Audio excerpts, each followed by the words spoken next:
স্লোগানে মুখর নগর ভবন। মঙ্গলবার ঢাকা দক্ষিণ সিটি কর্পোরেশনের সামনে অবস্থান কর্মসূচি পালন করেন বিএনপি নেতা ইশাক হোসেনের সমর্থকরা। প্রধান ফটকে তালা ঝুলিয়ে বিক্ষোভ করেন তারা। বিক্ষুব্ধদের অভিযোগ, ইশাক যাতে দায়িত্ব গ্রহণ করতে না পারে সেজন্য পদে পদে বাধা তৈরি করা হচ্ছে। এক দেশে দুই আইন চলতে পারে না। আপনারা চিটাগাংয়ে দেখেন যে আইনের মাধ্যমে কোর্টের থেকে পাইছে, হাইকোর্ট নির্দেশনা দিয়েছে, বাস্তবায়ন করছে। কিন্তু আমাদের দক্ষিণ সিটি কর্পোরেশন ঢাকা মহানগরে এক জায়গায় দুই আইন কেন?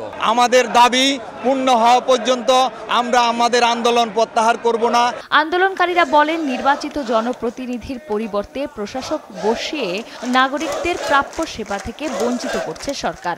কালক্ষেপণ করে এই সরকার তাদের নিরপেক্ষতা হারিয়ে ফেলেছে এবং ঢাকাবাসীর আবেগের সাথে তারা খেলা করছে। যেহেতু হাইকোর্ট থেকে রায় হয়েছে, মামলা নিষ্পত্তি হয়েছে, ইশাক হোসেনকে শপথ নেওয়ার জন্য কোনো প্রকার বাধা দেওয়া হবে না, তার সত্ত্বেও জনপ্রশাসন মন্ত্রণালয় কেন এই তালবাহানা করছে? বলেন, শপথ পড়ানোর ক্ষেত্রে গড়িমসি করে আদালত ও আইনের প্রতি বৃদ্ধাঙ্গুলি প্রদর্শন করেছে স্থানীয় সরকার মন্ত্রণালয়। যদি ইশাক হোসেনকে মেয়র হিসেবে নির্বাচিত না করা হয়, এখানে শপথ না নেওয়া হয়, তাহলে আমরা আসিফ এবং যে উপদেষ্টা দল করেন, যারা দলে থেকেই করেন, তাদের পদত্যাগের দাবি করব। স্থানীয় সরকার উপদেষ্টা আসিফ মাহমুদ সজীব ভুঁইয়া সিটি কর্পোরেশনে নিজের দুর্নীতি ঢাকতে শপথ নিয়ে ষড়যন্ত্র করছেন এমন অভিযোগ করে তার পদত্যাগ দাবি করেন ইশাক সমর্থকরা।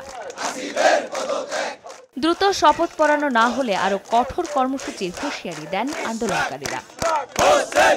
চন্দ্রিমা চৌধুরী, সময় সংবাদ, ঢাকা।